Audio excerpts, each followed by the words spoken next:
Cody and Sami and Paul. Oh my, it's the O Wrestling Podcast. I'm your host, CW. Make sure to hit that bell on YouTube and subscribe to the podcast on any and all platforms. Let's talk about the WrestleMania elephant in the room. Cody Rhodes versus Roman Reigns for the United States Intercontinental Undisputed Heavyweight, Lightweight, Cruiserweight Championship of the Globe and Moon.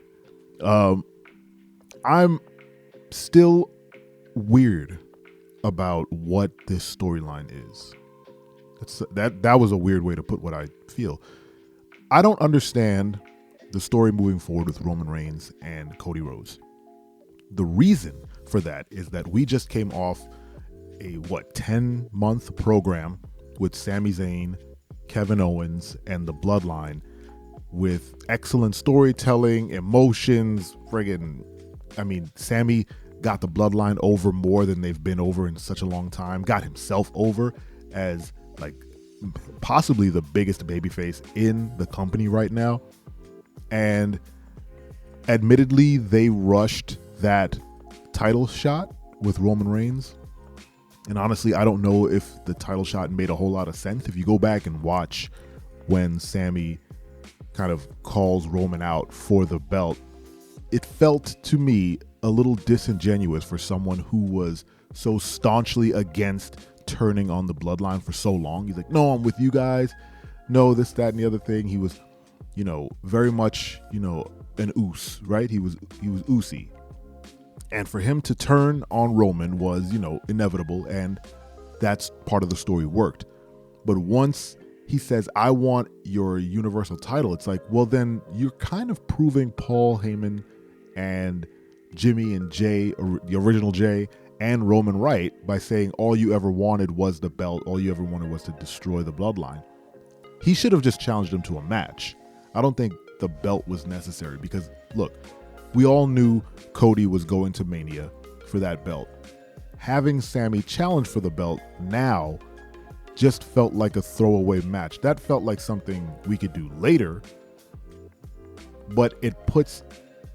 they kind of got it out of the way. He had a competitive match and he lost at Elimination Chamber. So now the road is clear for Cody and Roman to headline WrestleMania. But the fire, the heat of that Bloodline Sami Zayn KO match storyline is still burning. The fallout from that with the Bloodline kind of in shambles. Solo hasn't been on in a while. Jay still isn't, as oozy as I would suspect Roman wants. The Bloodline really does come down to Jimmy, Roman, and Paul Heyman now. And that's all because of Sami and KO. But now we're meant to transition to this Cody Rhodes story where he is battling Roman for the belts for his dad and for his family. And then as a proxy, here comes Paul Heyman trying to hype up this match and give it some flavor, some flair, give Cody a reason to want to fight Roman. It feels empty. It feels hollow because there's so much going on with the Bloodline now. Cody feels like he's standing behind everything going, hey, and remember me, I'm coming for that title too. He's cutting really great promos. He's being, Cody Rhodes. He's coming out in his suits and he's doing this thing. But there's something missing. There's a personal element that is not in this storyline that needs to be, because the greatest storylines that the Bloodline and Roman Reigns have had recently are all familiar, story-driven, personal stories. From the formation where Roman was gaslighting Jay to the interplay between all the members of the Bloodline with Sami Zayn to KO getting, pulled in and kind of having that brotherly feud with Sami on the, a little bit on the sidelines, but then also with the Bloodline. Everything that they did there was excellent because they were all personal stories that we can empathize with. I'm sure everyone can empathize with family members that are, a little you don't really want to mess with, but they're your family, so you kind of roll with it. Or getting into a fight with a brother or getting into a fight with your best friend. That's all relatable. But Cody Rhodes has no relatable tether. There's nothing connecting him to Roman. So much so they haven't even met face to face. They haven't exchanged words. They haven't figured out a program where they would feel a certain way. It's one thing for Paul Heyman to cut that crazy promo a couple weeks ago about Dusty Rhodes, but how much of an impact would it have made if Roman did that? Honestly, it wouldn't have been as eloquent and as Paul Heyman-y as Paul Heyman doing it, but having Roman come out and say, hey man, I keep hearing you talking about you're going to take my titles, and that's great, but I just wanted to let you know that all this posturing that you have for your dad and you're going to do it for your dad and blah, blah, blah. I already did it for your dad, man. Your dad trained me. I was his golden child. I was the kid he really wanted. I was the son he wanted.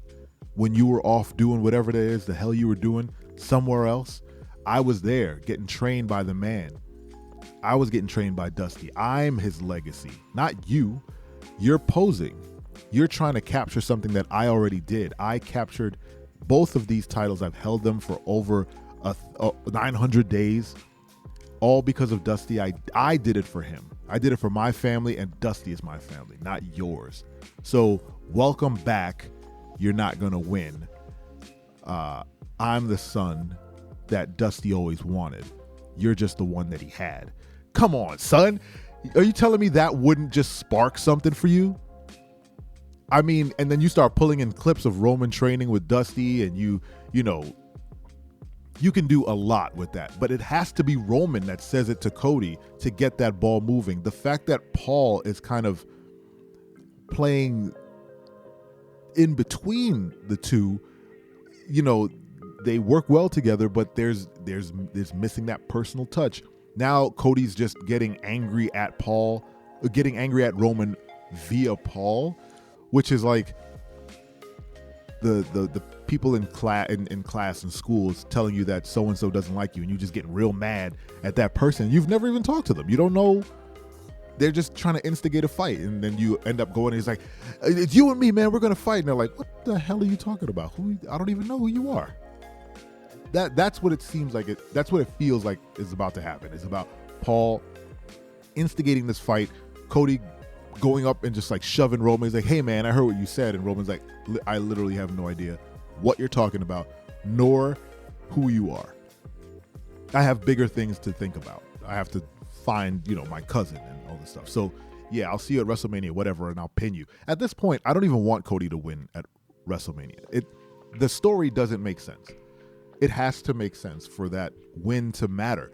For Roman to hand over both titles to Cody Rhodes at this point makes zero sense. Why give up that bloodline storyline for Cody? Where does it go from there? I think that's the question that most people haven't asked. If Cody beats Roman at WrestleMania, which I think would be a huge upset for me, I need Roman to pin him. If he beats Roman, what is the next thing? Where does he go? Because like I said before, Roman, once he loses those two belts, he's gone. He's going to fade away, go be with his family for a while, chill out, not be on television, and the bloodline will probably pick up the slack. But what happens to that storyline? Where's the resolution for Jay and Jimmy and Solo if Roman loses the belts? The bloodline ends, right? That's the thing. The whole story ends. But why should it end to Cody? And then where does Cody go?